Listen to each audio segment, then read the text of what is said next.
ዳችሁ አድማጮቻችን እየተከታተላችሁ የምትገኙት አራዳ ሸማች ፕሮግራማችን ነው።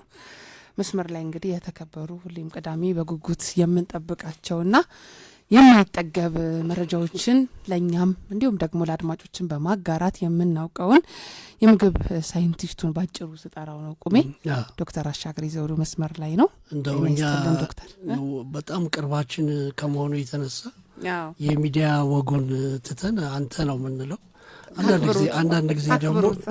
አንዳንድ ጊዜ ደግሞ የወጉ ይስበንና አንተ እንላለን እንቀላቀላለን። ተከክል ዶክተር ይቅርታ አድርግልን አድማጮቻችን። እንዴት አደርክ ዶክተር? እንዴት አደራችሁ? ሰላም እንኳን አደረሰ። እንግዲህ ዋዜማው ተቃረብን ነው። ልክ ነው። ለፈረንጆች ክሪስማስ አዲስ አመት ፕላስ ደግሞ ለኢትዮጵያ ገና ሁላችንም እናንተንም የአራዳ ሸማችንን በተቀራራ እንኳን አደረሳችሁ ማለት ፈልጋለሁ። መልካም። የዚህ የፕላስቲክ ማይክሮ ፓርቲክልስን በተመለከተ እሱን እያነሳን ነበርና ዶክተር እሱ ላይ በጣም ከፍተኛ ዓለም አቀፍ ችግር እንደሆነ ይታወቃል። እንደው እዛ ላይ ምን ትለናለህ? እንደው ለአድማጮቻችን ለሸማቹ በዚህ ኢንዱስትሪ ደግሞ ለተሰማሩ እንደው የጥንቃቄ መልእክት ለሸማቹም የጥንቃቄ መልእክት እንደው ምንድን ነው መፍትሄው የሚለውንም አብረህ ብታነሳለን። እሺ ዶክተር። እሺ አመሰግናለሁ። በመጀመሪያ ያው እንግዲህ በፈረንጆች አቆጣጠር 2026 ነው። ለሰጣችሁኝ እድል በጣም ነው የማመሰግነው። በነበረን አመት ልበለው በዚህ በፈረንጆቹ በአዲሱ አመት ባለፈው አመት ብዙ ስራዎች ሰርተናል። ህብረተሰቡን ለማንቃት ለሰራችሁት ስራ ማመስገን እፈልጋለሁ። ለሰጣችሁኝ እድል በጣም ማመስገን እፈልጋለሁ። አሁን ጤነኛ እየሆንኩ ነው ማለት አየር እያገኘሁ ስለሆነ ለሰጣችሁኝ እድል አመሰግናለሁ። አውቀው ከመቀመጥ አትሊስት መንገሩ ጥሩ ነገር ስለሆነ ለሰጣችሁኝ እድል በጣም አመሰግናለሁ። ለእኛም ትልቅ አቅም እየሆንከን ነው ዶክተር። እውነት ነው። እሺ አመሰግናለሁ። በስልጣን ዊዝ ኦቶሪቲ ነው አንተን የምንጋብዘው። እውነት ነው። እሺ አመሰግናለሁ። ከልምድህም ከስራህም አንጻር እና ለእኛም ትልቅ አቅም ትልቅ ጉልበት እየሆንከን ነው። በዚህ አጋጣሚ በአራዳ ሸማች በኢትዮጵያ የሸማቾች መብት ተቆርቋሪ ድርጅት ስም ከልብ ልናመሰግንህ ይገባል ዶክተር። አመሰግናለሁ። ጠቅላይ ሚኒስቴሩ ትናንት አዲስ አበባ ዩኒቨርሲቲ ምሁር ምንድን ነው የሚል ማብራሪያ ሰጥተው ነበርና አንዱ የሚጠበቀው ማህበረሰቡን ማገልገል የሚል ስለሆነ እዛ ዴፊኒሽን ውስጥ በተወሰነ የገባው ይመስለኛል ለማለት ነው። በደንብ ነው የገባው። አዎ አሰላሳይ የሆነ ችግር የሚፈታ የሚተች ለውጥ ለማምጣት የሚጥር ይላል። ያው ከስሜትም የነጻ ባላንስድ የሆነ ይላልና አንተን ዲፋይን ያደርጋል። እሺ ለሁላችንም ለማለት ነው። ለኔ ለማለት ሳይሆን ሁሉም ወደዚህ መንገድ ለሀገሪቷ የሚጠቅመው መሀለኛውን መንገድ እያሳየን መቀጠል ነው። እንግዲህ እሺ ከዛ በፊት እንኳን አደረሳችሁ ብያለሁ። የማይክሮ ፕላስቲኩን እመጣለሁ። አንድ ዜና ያው በዓል ሲመጣ ብዙ ነገራችን እርድና ከከፍት ነገሮች ጋር የተያያዘ ስለሆነ አንድ ዜና ሰምቼ የሚቀጥለውን በዓላችንን በአሜሪካ ከብት የምናከብር ይመስለኛል ለማለት ነው። ትናንትና አሜሪካ ከብት ነው አይደል ወርቁ?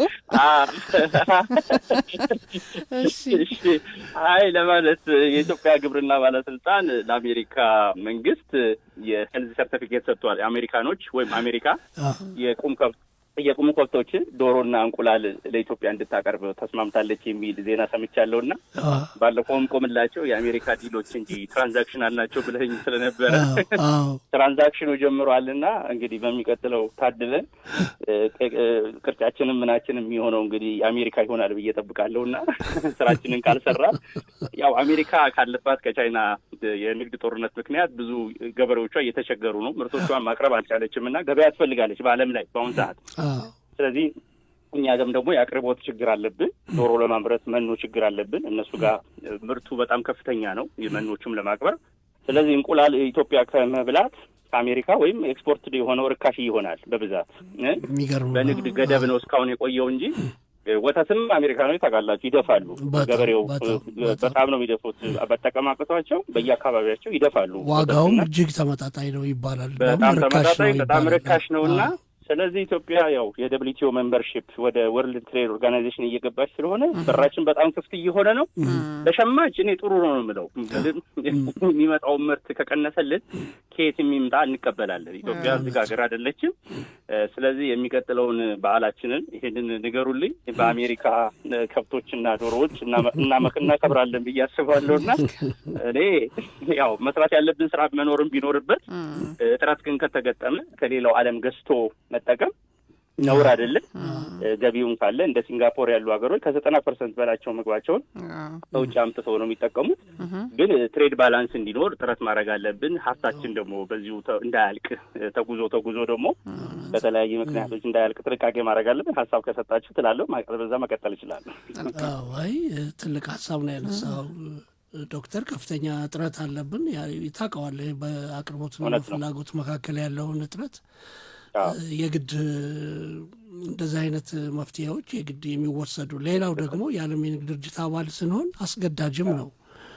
አባል ስንሆን ሌሎች ሀገራት በነጻነት ወደ ሀገራችን ምርቶቻቸውን፣ አገልግሎታቸውን እንዲያስገቡ የግድ ተፈቅዷል በዛ ስምምነት መሰረትና እንግዲህ በሚቀጥሉት ወራት የዓለም የንግድ ድርጅት አባል ስለምንሆን ገበያው ክፍት መሆኑ ቅድም እንዳልከው ለሸማቹ ትልቅ ተስፋ ነው።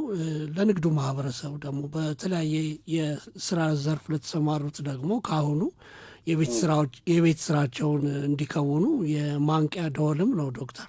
እውነት ነው። በተጨማሪ ግን ሙያና ሙያተኛ ሊገናኝ ነው ብዬ አስባለሁ። ቢኮዝ የሀገራችን ነጋዴዎች ሙያተኛ ሳይሆን የሚያሰሩት ያው በህገወጥ መንገድ ነጋዴውም የተደከረ አይደለም፣ ጥራቱንም ጠብቆ አልነበረም። አሁን ግን የዓለም ውድድር በሚመጣ ጊዜ በህግ ስለሆነ በጥራት ስለሆነ ሙያና ሙያተኛ ካልያዝክ መንቀሳቀስ አይቻልም እና እንደ ድሮ የመርካቶ ነጋዴ በሚባለው ኮንሰፕት አይነት ኢትዮጵያ መቀጠል አትችልም ካሁን በኋላ። ስለዚህ እኔ ብዙ ጥሪ እየቀረበልኝ ነው። አሁን ባለው የኢኮኖሚ እንቅስቃሴ ምክንያት ከሚገባው በላይ ቢዚ ነኝ። ብዙ ኢንዱስትሪዎች ይጠሩኛል ማለት ውድድሩ ከብዷቸው ጥራት አሻሽልልን፣ ሌሎች ሊመጡብን ነው። ይሄ መንኩት ነው እድሜ ልኬን 10 ዓመትም 20 ዓመትም ስሰራ ኢንዱስትሪዎች ለዚህ እንዲዘጋጁ በጣም ሰውተውታቸው ነበረ። አሁን ግን የመጣው ውድድር በጣም ከባድ ነውና በጥራት በሙያ ካልሆነ ይሄ ለኔ ለተማሪዎችም ትልቅ ኒውስ ነው። ብዙ ያስተማርኳቸው የምግብ ሳይንቲስት ተማሪዎቻችን ስራ አጥተው በየቦታው በጣም በሚያሳዝን ሁኔታ ማይገባ ቦታ ላይ ነው ያሉት። ማለት ኢንዱስትሪው አልቀበል ብሏቸው ማለት ነው። ምግብ ኢንዱስትሪው በባለሙያ ተቀብሎ አይሰራም። ስለዚህ ሙያተኛ ከተፈለገ የስራ ፈጠራውም ይጨምራልና እኔ በሚካሄደው ነገር በጣም ደስተኛ ነኝ። ስለዚህ ግን ያው እንደ ሀገር ደግሞ የሚቆጭ ነገር አለ። የራሳችን ባለሀብቶች ጠንካራ ሆነው ገቢው ላይ ቢወዳደሩና ሀብታም ቢሆኑ ደስ ይለኝ ነበር። ስለዚህ አሁንም እኛ ግንዛቤ እየሰጠን ባለሀብቱ አሁንም እድሉ አለ። ስራው በጣም መሰራት የሚችል ነው።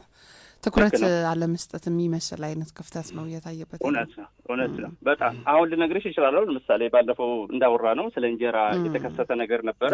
አሁን ማይደውልልኝ ሰው የለም። እንዳላችሁትም እነሱ የሚፈሩት አሁን ምንድን ነው ከአሜሪካ አንድ እንጀራ ጋጋሪ መጥቶ ትልቅ ጋጋራ ቢከፍት እኛ እዚህ በጥቃቅን የምንሰራው ከጨዋታ እንወጣለን ብለው በጣም ሰግተዋል። እና እኔ ቻይኖችም አሜሪካኖችንም እንጀራችንን እየጋገርን በጥራትና በእንትን ሊያቀርቡ ይችላሉ ብዬ ጠብቃለሁ በዚሁ ከቀጠለ።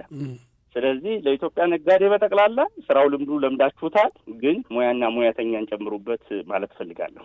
አዎ እንደገና ደግሞ ሰብሰብ ማለትም ይጠይቃል። ኢኮኖሚያቸውን አቅማቸውን ማቀናጀት፣ መሰባሰብ ወደ የዓለም አቀፍ ገበያ ላይ ለመግባት።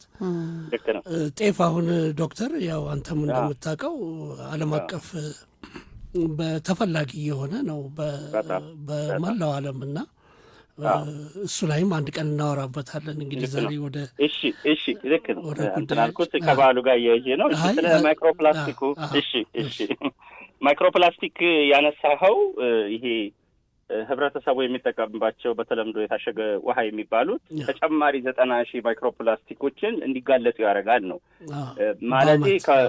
በአመት 90,000 ተጨማሪ ማለት በየቤታችን ደግሞ የምንጠጣው ቧንቧ 4,000 ያጋልጠናል። አይቀርልንም ችግሩ።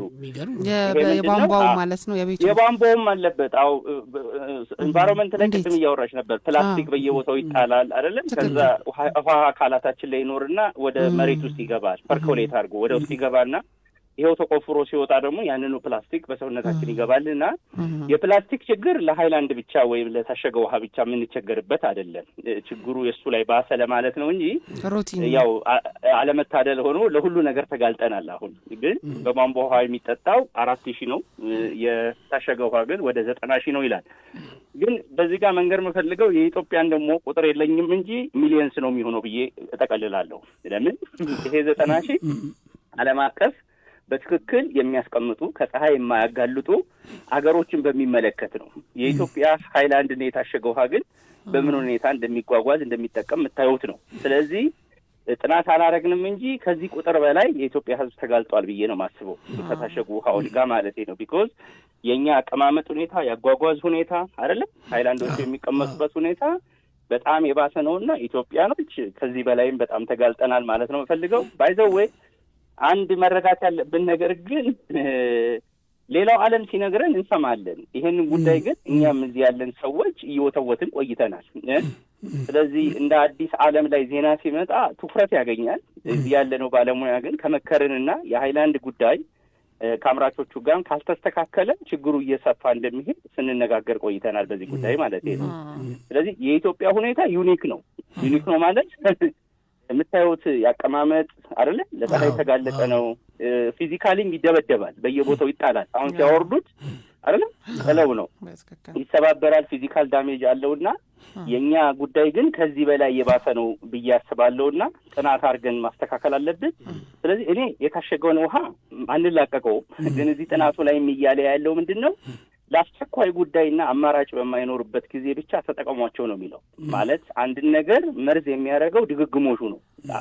አንድ ጊዜ የጠጣኸው ልትቋቋመው ትችላለህ። ግን አሁን ልምድ ሆኖ ከዘመናዊነት ጋርም ተያይዞ ሃይላንድ የሚጠጣ በጣም የገባው ያወቀ አይደለም የሰለጠነ እንደውም ዲያስፖራ የሚመስለው አዲዳስና ሃይላንድ ከያዘ ዲያስፖራ ነው ተብሎ ይታሰባል፣ ወይም የሰለጠነ ነው ተብሎ ይታሰባልና እዚህ ዜናው ላይ ምን ነው የእነዚህን የታሸጉ ውሃዎች ያላችሁበት አካባቢ በብርጭቆ ውሃ ማግኘት የማትችሉበት ወይም የእግዚአብሔር ውሃ ነው የሚባለው።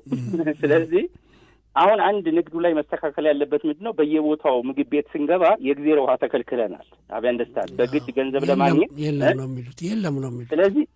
ስለዚህ የኢትዮጵያ ሕግ አንድ መውጣት ካለበት ለማስተካከል ቅድም ሰናይትም መስተካከያውንም ብላለች። አንዱ ምንድነው የቧንቧ ውሃ ላይ ኢንቨስትመንት ገቨርንመንት ሊሰራ ይገባዋል። አቅርቦቱ ላይ ህብረተሰቡ ለዚህ የተጋለጠው ለምንድን ነው? በቤቱ ቧንቧ ውሃ የለውም።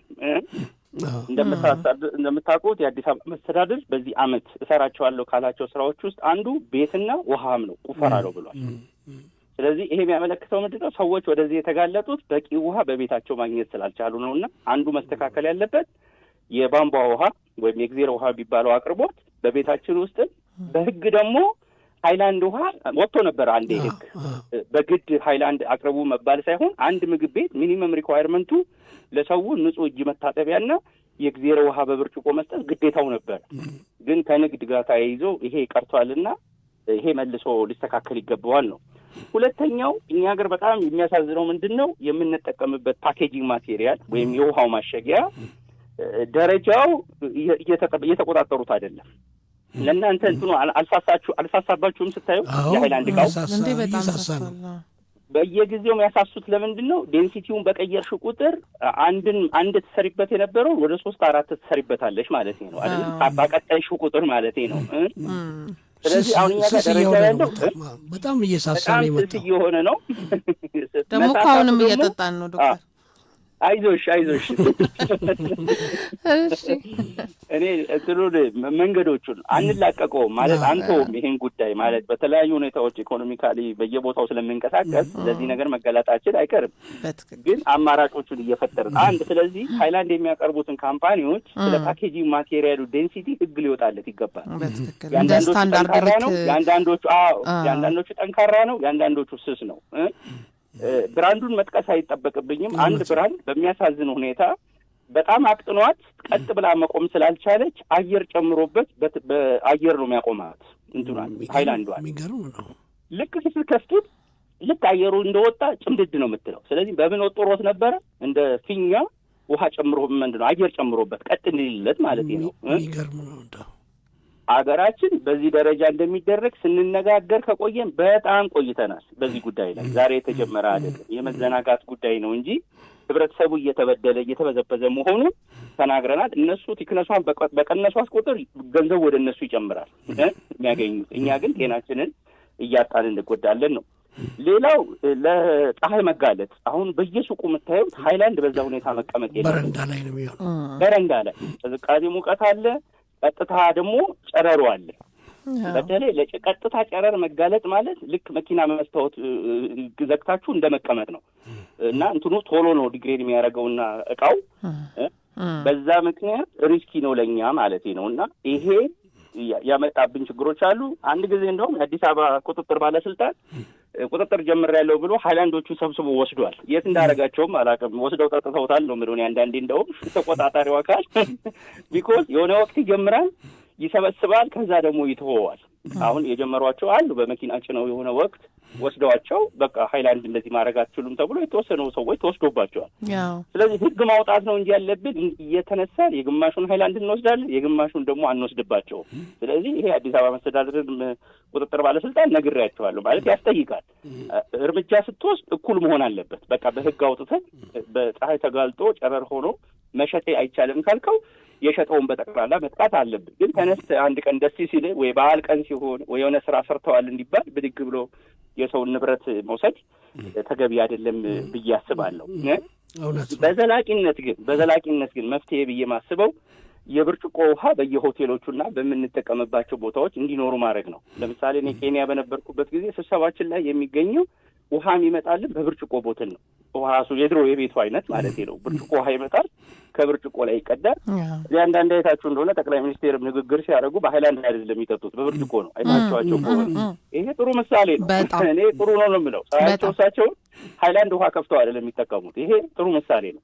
ስለዚህ ከብርጭቆ ላይ የተቀዳን ውሃ አንዳንድ ትልልቅ ሆቴሎች ጋር ብትሄዱ ሃይላንድ አይቀርብላችሁ።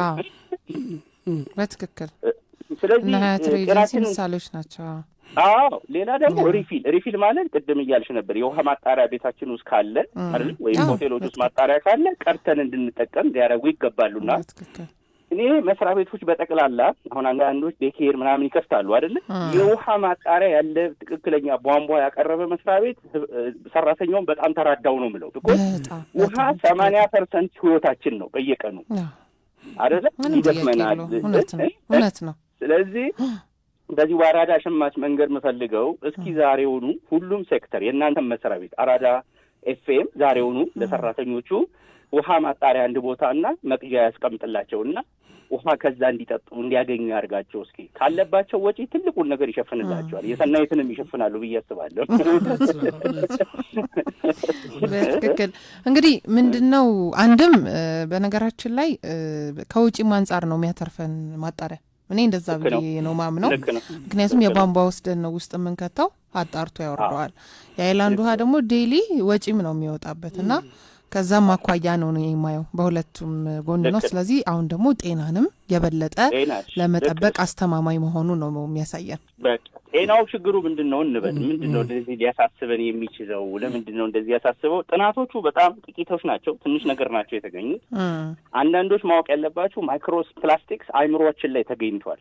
ጥቃቅን እንትኖች አይምሮአችን ላይ ተቀምጠው፣ ይሄ ደግሞ ምን ይላል?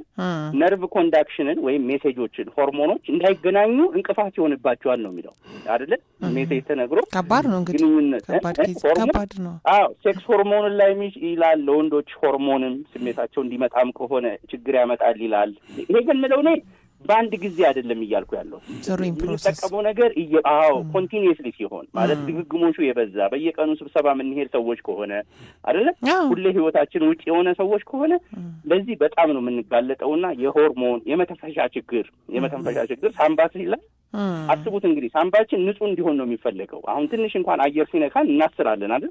ይሄ ፕላስቲክ ደግሞ ሳምባ ውስጥ ሄዶ ከተጠቀጠቀ አይደል ሳምባ ማጣራት መስራት ያለበትን ስራ ላይሰራ ይችላል፣ ይከለክላል ነው የሚለውና እነዚህ ጥናቶች በጣም እየሰፉ መጥተዋል። በዓለም ላይም በጣም መነጋገር እየሆኑ መጥተዋልና ህብረተሰቡ በቻለው አቅም እንደ ድሮ ወይ በቅል ወይ በእንስራ አይደለም ያሉትን ብርጭቆ ያሉትን መንገዶች መጠቀም አለበት ነው ብዬ ማስበው። ከዚህ ጋር ግን ተያይዞ አንዳንድ ሰዎች ስለ ሃይላንድ ስናወራ የቅንጦት ናቸው፣ ይሄ ችግር የገጠሩን ህዝብ አይነካም፣ የከተማ ችግር ነው፣ አትቀናጡ ይላሉ። ግን ለገጠር ህዝብ ትልቅ ችግር የሆነብን ይሄ ነው። ለምን በየቦታው ትራንስፖርት ስታደርጉ የገጠሩ ሰው ምን ይጠይቃል? ሃይላንድ ስጡኝ ይላል። ጠላ ያስቀምጥበታል፣ አረቄ ያስቀምጥበታል። ይሄ ደግሞ ማይግሬሽኑን በጣም ፈጣን ነው የሚያደርገው ኬሚካል ስላለው። ውሃ ተቀምጦበት ከበለጠ አረቄ፣ ጠላ ምናምን ሲቀምጥበት ደግሞ ይሸጣልም። ቶሎ ነው ገበያ ላይም ባዶ ሃይላንድ ላስቲኩ ይሸጣል ገበያ ላይ። ገጠር ወጣ ስንል ከአዲስ አበባ ይሸጣል፣ ከማስቀመጫ ምናምን ማለት ነው ይሸጣል። ለዘይትም ለምንም እንደገና የተለያዩ ነገሮችም። ይሄ ድግግሞች ደግሞ የገጠሩን ህዝብ ምን ያህል እያጋለጠው እንደሆነ ማለት ነው የምንጠቀመው እንደዚህ አይነት ያው ቅድም ካልከው ከአካባቢ ብክለትን ከአሳውም ከምግቡም ጋር ተያይዞ የሚመጣብን ችግር አለ። ከዚህ ጋር ግን አያይዤ ያው መንግስት የወሰደው የሲስ ፌስታል እርምጃ አለ አይደል? የተጀመረ ከአሁን ከጥር 20 ምናምን ጀምሮ ክልክል እንደሚሆን ተነግሯል። ይሄ ጥሩ እርምጃ ነው። ከዚህ ጋር ግን ተያይዞ ደግሞ ቅድም ያስቀመጥኳቸውን ሰው የጊዜ ውሃ እንዲያገኝ መንግስት በየቧንቧችን ውሃ እንዲያቀርብ ትልቁ ኢንቨስትመንትና ስራ የሚሆን ያለበት የውሃ በቃ ህይወታችን ነውና በከተማችን ውስጥ የሚያለው ለኔ ማለት መንግስት የሚሰራው ልማት በጣም ባደንቅም ቤቴ ገብቼ ግን ውሃ በማጣቴ በጣም እቆጫለሁ። መንገዱ ቢያምር ምን ቢል ግን ራሴንም ንጽህና የምጠብቅበትን የምጠጣውንም ውሃ በትክክል አለማግኘቴ ችግር ነውና እዚህ ላይ መሰራት አለበት ብዬ ነው የማስበው። እውነት ነው ዶክተር። እሺ ትልቅ ሀሳብ ያለኝ ይሄ ነው። በጣም እናመሰግናለን ዶክተር። መልካም ቀን፣ መልካም በዓል። መልካም በዓል። ሳምንት ደግሞ እንግዲህ በሌላ ጉዳይ እንገናኛለን። መልካም በዓል እንዲሆንልን አመሰግናለሁ። መልካም ሁላችሁ ከነመላ ቤተሰብ እንመኛለን። እጅግ አድርገን እናመሰግናለን። እሺ መልካም ቀን። መልካም ያው እንግዲህ ልክ እንደ ሁልጊዜው ቁሜ ዛሬም ዶክተር ትልቅ ትኩረት ሊሰጠው የሚገባን ጉዳይ ነው። እንግዲህ ጥናቱን ተመርኩዘን የሚመለከታቸው አካላትን በእርግጠኝነት እየሰሙን ላሉ በተለይ እኛም ደግሞ ጉዳዩ ከምን ደረሰ በሚል አጀንዳ ሌሎችን መጋበዝ ያለባቸውን አካላት ጋብዘን ምን ስራዎች መሰራት አለበት የሚለውን ነገር እናነሳለን። እውነት ነው። የፌዴራል የምግብና የመድኃኒት ቁጥጥር ባለስልጣን የአዲስ አበባን እነሱንም በቀጣይ ስለዚህ ጉዳይ ምንድን ነው እየተሰራ ያለው የሚለውን አስገብተን የምናወራበት ነው የሚሆነው። ሰኒ መልካም መልእክት